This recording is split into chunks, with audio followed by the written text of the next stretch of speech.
founder problem fit is a big piece of the initial due diligence that I do on companies, right? And who that founding team is.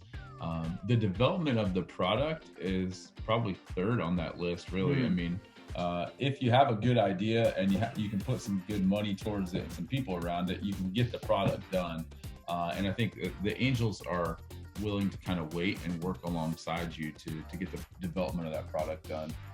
I'll tell you the one thing that makes for a bad deal is when people are just so unsure of who their customer is, right? I don't care if you come in and say it's one specific person and I'm going to go tackle this one person, and then the next 3 people I'm going to tackle are this.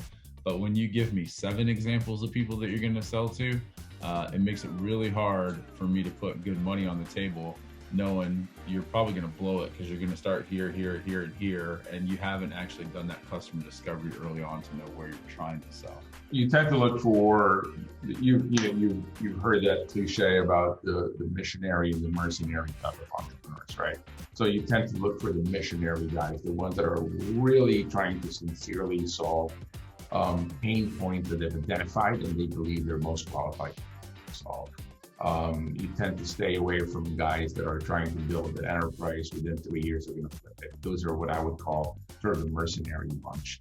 Nothing wrong with them. There's absolutely nothing wrong with that, because my second startup was a little bit more mercenary in nature, because we've identified an underserved market that we thought if we can build it to a certain scale, we can sell. And that was built, and all the decisions we made were predicated on our positioning the company for a sale down the road. So there's absolutely nothing wrong with being a mercenary. I'm not passing judgment on this.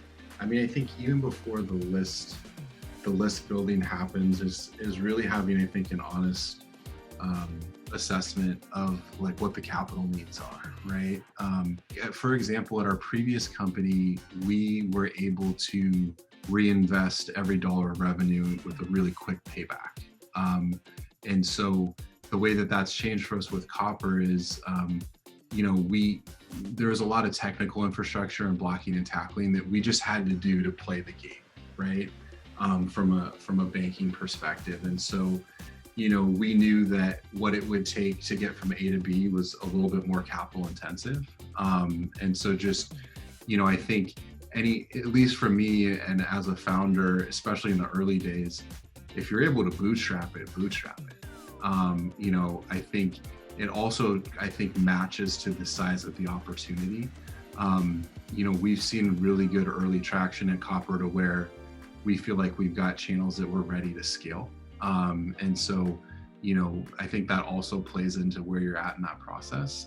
But yeah, I mean, it's kind of just taking a look at like, what can you get done with the least amount of money? And is that going to help you validate this idea to a place where you have conviction in going to pitch investors in it? And so kind of that's a little bit of how I think it was before and it is now, and how that's a bit different.